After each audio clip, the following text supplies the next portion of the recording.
Hey guys, welcome back to another episode of War Recaps with Predominance Raids. This is Raiden, of course, bringing you guys a pretty special war recap, and unfortunately, as you can see, it was a defeat. We've been having a lot of really good wars lately, some of them arranged, some of them random, and we just happened to randomly spin Clan North Faction. If you guys haven't heard of North Faction, I'm sure you've heard of North Remembers. They are, truly one of the best fair play elite war clans in the fair play war community. And North Faction is a North Remembers family clan. So it's North Remembers, North Awakens, North Watchers, and then North Faction. So, these are the types of wars that we love. These are the types of wars that we want. Ultra competitive, extremely high level fair play wars. And they definitely brought it in all those categories. So it was a defeat. And excellent job. Just a shout out to the guys at North Faction. Really cool guys. We went over there and talked with them after. Excellent attackers. A lot of guys that have been in North Remember. So very high level players, good bases. Just as a disclaimer, and this isn't to take anything away from North Faction. They did a hell of a job. But I'm sure they would be the first ones to admit that this was not really an even matchup. They had quite a big Town Hall advantage. They had +1 Town Hall 11s. +2 Town Hall 10s. They had +1 Town Hall 9.5s. All their Town Hall 9s had expos dropped. We had 3 8.5s without expos. And they had a huge hero advantage all the way down. They actually had a +187 hero advantage. So, we knew we had an uphill fight kind of from the beginning. No excuses. We still could have won. But I'm sure, they would like to have done it with a little bit more of an even match. But enough rambling, let's go ahead and take a look. So 91, 93, we actually did have them on percentage. Everybody used all the attacks, which is what you'd expect in a high-level war. They weren't able to two-star our number 1. They got all the other Town Hall 11s and 10s two-starred. And then they actually left quite a few, I'm sorry, not quite a few, but left a few Town Hall 9s. So Slabo was two-starred, Sage was two-starred, and everything else was 3-starred. And then on our side, we had some problems up at the top with number 1. Got that 0-starred, unfortunately. Had some problems with number 4. Only 1-starred that. And then got all the other Town Hall 10s, got the 9.5s, and cleaned all the 9s. And we did a really good job with the 9s. Just really quick, again, just kind of one of those wars where, doesn't quite go your way. So we lost by 2, but let's see, we got a 98% by Randy. We had a 98% by JK. We had a 99% by Marius. So, if we had got 2 of those to go our way, we would have had it. But, oh well, great learning experience. Awesome war. Was super competitive and had a cool finish. So, got lots of attacks to show you guys. Really quick, all the 3-star attacks from this war, I'm going to showcase. So if you guys aren't in this video and you 3-starred, you're going to be in a showcase video. So just wanted to give everybody a heads up. All the attacks were awesome. I didn't want to waste any of them, especially in this type of war. But let's get into our first attack, which is Lucky Mac on number 22. And this was kind of the story of the war. Again, they had us on heroes. Locky Mac, look at his heroes. He's 15 and 15. This is almost a fully maxed Town Hall 9 defenses and walls. So when the queen is really exposed like this, sometimes you see guys use a Suicide Dragons or they come in with a Golem and a BK. Even with a level 15 Barbarian King, Mac does it extremely economical. Drops 2 Giants, a Jump, and a Barbarian King. And the whole purpose there is just to get the Archer Queen. So he gets it for super cheap, basically 10 troop space and a level 15 Barbarian King with 1 jump. Looking at this base, you can see that the only likely double giant bomb areas are basically here and here. Nothing else really makes sense. So he decides to, really smart idea. So first of all, he lures the clan castle, ends up being Dragloon, so just gets the benefit of doing the double poison. This was a fresh hit, so he didn't know where anything was. But basically he's going to come in with a stoned GoHo.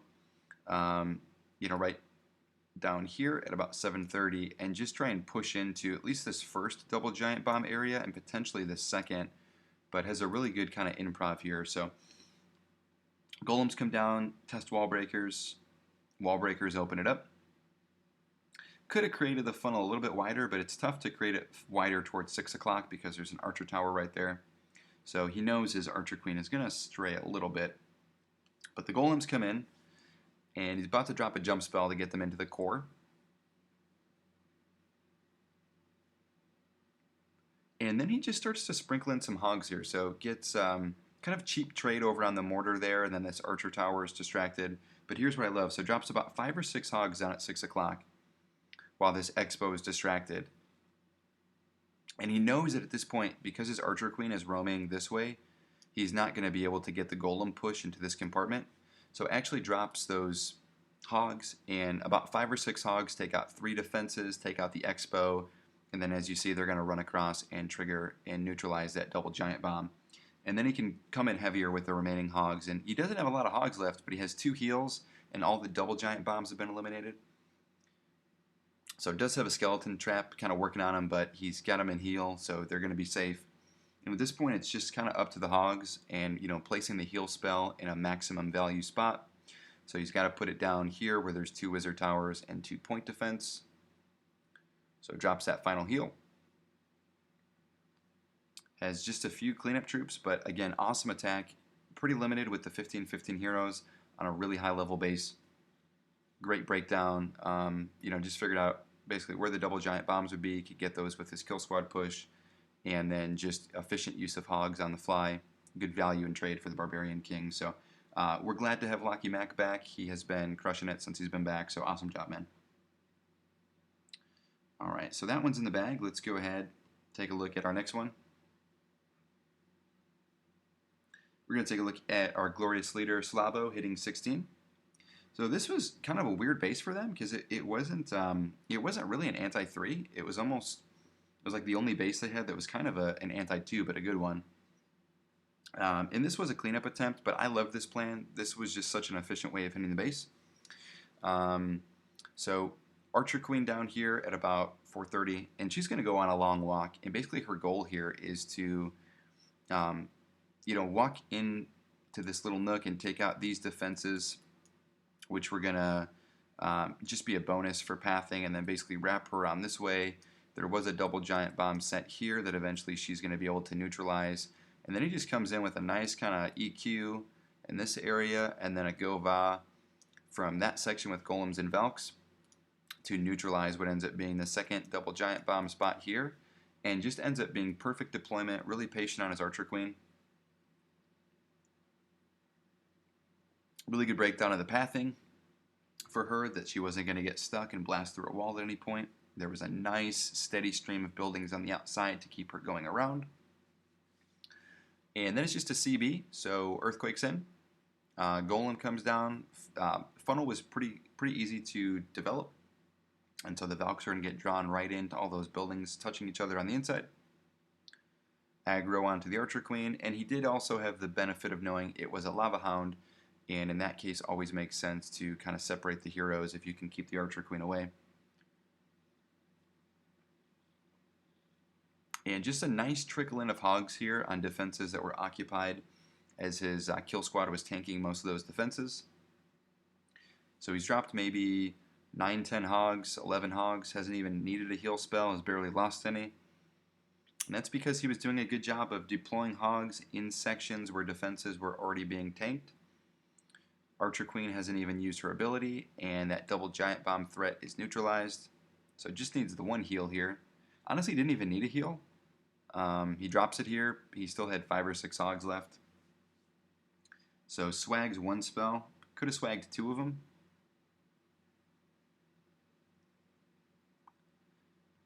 And it's just cleanup time. The Hound finally busts there at the end, but the base is destroyed at that point. So kind of a cool attack there on not the most conventional anti-2 that we've ever seen. But really good attack nonetheless by Slabo. Alright, we're going to drop down. We're going to look at Adrian's attack on 17. This was really cool. Again, just want to show you guys a variety of attacks too, you know, ground, air, different compositions.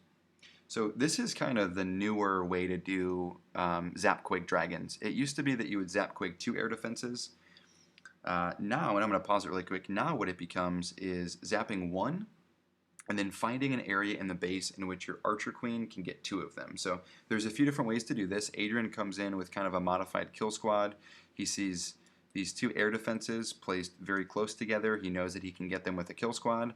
That only leaves the 1 air defense.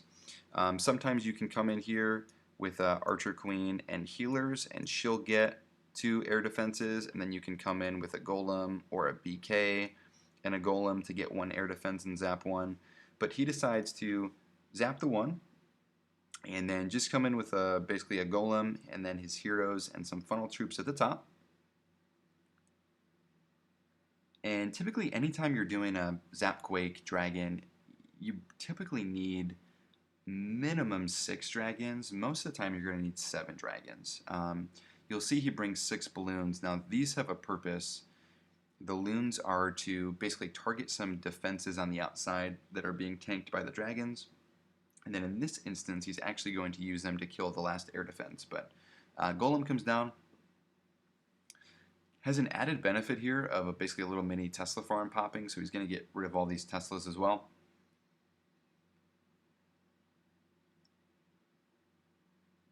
And although the Golem died pretty quickly to that Tesla farm in Expo, the air defenses are so exposed, he just knows his Archer Queen is going to step up and get them. And already starts in with his dragons, and the key to this raid is because dragons are rather slow, you know, you want to start in with the dragons as soon as it's safe for them and as soon as the first part of the attack is developed. You don't need to wait till both your heroes are dead. But smartly drops the dragons close to the air defense, and they basically kill her in 1 shot under rage. Did drop a poison there. Probably would have been better served dropping that poison up on top for the pups, but you know, may have not mattered anyways. The Expo was locked onto the Archer Queen, so she was probably going down either way. But the dragons start to basically all work their way to the left.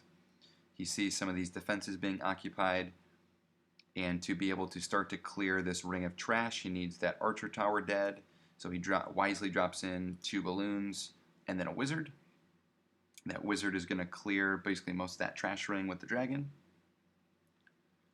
And I am going to speed it up just because dragons, again, they're slow. And then Clan Castle Lava Hound on the remaining AD with 4 balloons, and they're going to be enough to take out that last air defense as that Expo was being tanked by the dragons. So when it's air raids like this, it's about efficiency and it's about timing. And then once you do that part right, it's basically autopilot. So awesome attack by Adrian. Really like seeing some kind of innovative stuff with the Zap Quake Drags. Nice job, man. Okay, we're going to drop down and take a look at my attack on 18. And again, kind of the same story as Locky Mac. Basically 15, 14, 15, 15, whatever heroes on almost max Town Hall 9. This is kind of my favorite attack in the book right now, which is an Archer Queen, Walk, separated hero, GoHo. So drop the Archer Queen. Anytime you have a base like this where right on the corner of a wall is an army camp, this is the most natural funnel break in the game. You don't even need it, but it just begs to be Archer Queen walked. I did have to drop a rage kind of early because of the 3-point defense and the fact that it's only a level 15 Archer Queen, but wasn't a problem. So she's going to push down here, and I did want to get her inside the base. So in a second, I drop 1 giant just to distract those 2 archer towers. I drop 1 loon to get that trade on the archer tower.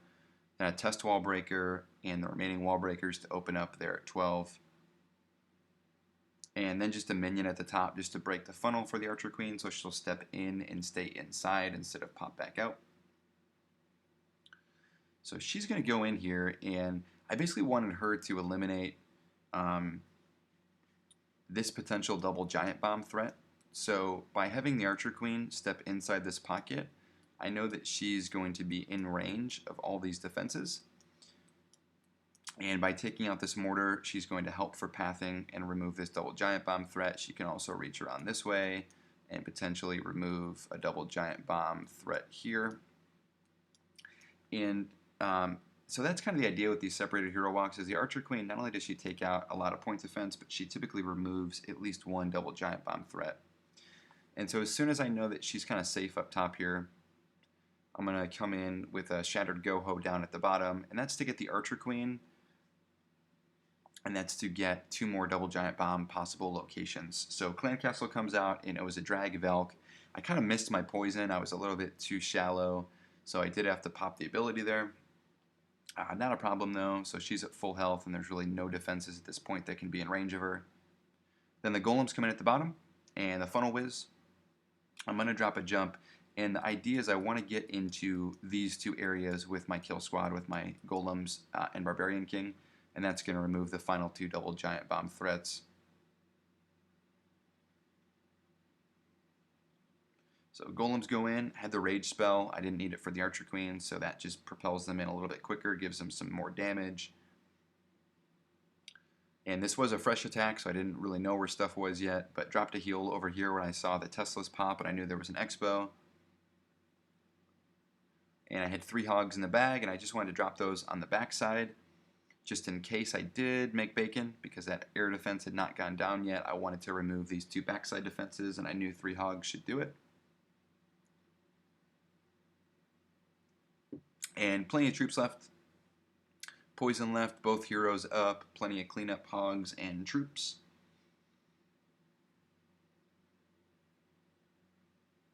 And again, that was separated hero Archer Queen walk with a wall break in and then a shattered GoHo. Alright, we got a few more to look at, guys. Sorry this is kind of a long-winded video. There was kind of a lot to talk about, but we're going to look at Geth's attack on 19. Geth has still been crushing it. And this was a really good attack. He sees basically, these 2 air defenses that he thinks that and a sweeper, and then, several point defense along the way. And the idea is to basically do an Archer Queen walk LaLo, so he's going to walk his Archer Queen down this way. This air defense is about 1 tile too far in this direction. It needs to be 1 more direction that way. If it was, it would not be in range of the Archer Queen, but as you'll see, it's a little bit too close. So it drops just a funnel minion up top. And this was probably my favorite attack of the war. So Archer Queen comes down with the healers behind. And you just get so much value when you can locate, 2 air defenses that the Archer Queen can get. Plus she eliminates 25% of the base, and she basically takes the place of the golem and becomes kind of a more effective, higher DPS golem. So she's just going to do her thing, start clearing some of this trash, some of these cannons. And this is a long walk, but you can do that with the extra 30 seconds, and you can especially do it with air raids, because air raids on average are going to be much faster than ground raids. Okay, so yep, she steps up and Tesla pops. So first she's going to take that out, and then she's going to reach over and take out the air defense. She's also in range of the clan castle, so again, just huge value. And it was a witch minion composition, but wisely pre-poisons. That's going to take care of the witch, no problem. And then she's just going to keep trekking, just keep with her walk. He's going to get another Tesla. So, basically he's gotten 2 cannons, 2 Teslas. He did throw a rage down here. I'm going to basically make fun of Geth and say this was like a premature swag poison or rage, because there was 1 point defense there. So I don't know if he was just concerned about speeding it up because it was taking too long, but we'll just say that was a swag rage, because there was basically no need for that at all. So he was like, what, I don't even need 3 rages. I'll just do it with 2. But Archer Queen's going to keep coming. And he's going to just stay patient. Yep, wait for her to join up, then drop his golem, drop a nice jump spell. Easiest funnel in the world. All you have to do is take out 1 building, and they head in. Barbarian King comes in, and he's going to go ahead and beat up on that Archer Queen. That's a domestic disturbance, so beats her up. She's gone. And he's going to get a 3rd air defense. So he got 4 air defenses. He still has like 16 balloons and 2 lava hounds. At this point, the raid is already over, so really good deployment. Comes in from 2 sides, to make sure he gets... Oh, yep, look at all those air mines. That Lava Hound soaked up 2 air mines. That's why it's smart to come from 2 directions. Nice rage spell there to get in on the Expo. And, yeah, again, just he probably could have 0 spelled this base except for the jump. He's got a Lava Hound alive. He's got like 20 balloons left. I'm not sure he's lost a balloon. Both heroes up. So just absolutely wrecked it. Awesome breakdown. Lovely Archer Queen walk, LaLo by Geth.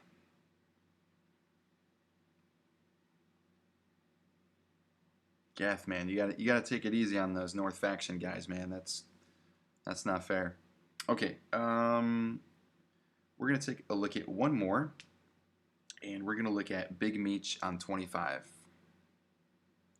So this was kind of a cool attack. This was kind of an interesting base because it's kind of a play on those bases where it's a big open compartment in the middle, but he had defenses in there. So opts for an Archer Queen charge GoVaHo. So Archer Queen comes down at 3 with some healers. Does a really good job here. Doesn't panic even though the Archer Queen is about to engage. And he doesn't, blow his load too early, so to speak. So just drops a nice pre-poison. Slows down her attack speed. It's only a level 15 Archer Queen. We don't gotta panic, you guys. Don't panic. Drops a wizard there to funnel. I would have dropped a minion, but no big deal. And Archer Queen's dead. And I would have dropped a minion here on this Dark Spell Factory, but he has no minions. But does a nice job here. Doesn't wait. He knows this part of the attack is under control. And the goal is to get the Archer Queen in here. She's going to clear this compartment, but then she can reach over and she can take out all these goodies. So she can take out a lot of this middle defense. But there's no reason to stop and stare. She's hot, but she's not that hot. So he keeps going and starts in with his golem down here at about 6:30. Wizards to create the funnel. Drops the Valks in. And the Barbarian King. And really good jump here because it gets him into both of these 2 compartments over at 9 o'clock with 1 jump. So again, Archer Queen's still doing her thing, and she's fine at this point. There's not enough defenses that can hit her right now. But jump goes down, and so as they're working to the left, he drops in about 6 hogs on that compartment at 4:30, and they're just going to clear that compartment, which is going to help from his hogs having a backtrack. And then as his Golem, Valk, and Barbarian King are tanking over here at 10 o'clock, he starts to drop in his remaining hogs. There is a Tesla farm there, so he reinforces with some more, drops a nice heal spell. And again, the Archer Queen still doing work. Hogs jump into the middle just to finish clearing it.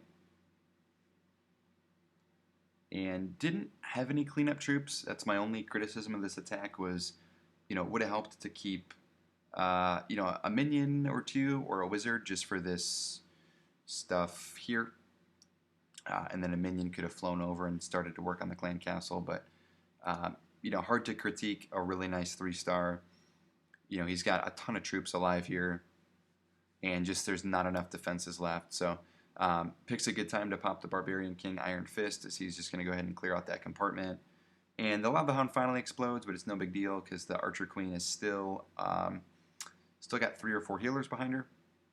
And at this point, it was a race against the clock. I think this attack actually was a 3-star with like 0.1 seconds left, so it was literally as close as it can possibly be. The Archer Queen starts to blast through this wall and then goes, no, you know what? I'm going to change my mind. I'm going to blast through the other wall. And he got it just in the nick of time, but really nice attack by Meech. Anytime you have those bases that have these really big outer compartments and then a huge compartment in the middle, that Archer Queen walk or Archer Queen charge, GoVaHo, is really nice because it's so easy to be able to control the pathing of the Valks as it's just a few big compartments. But anyways, again, extremely close war. Again, props to the guys over at North Faction. You guys brought it. Great experience for us. We would love to do it again. I do want to give a quick shout out and thank you to some of the guys behind the scenes that helped with some of the strategy and planning and base design. So thank you guys, especially Neff and Chizen.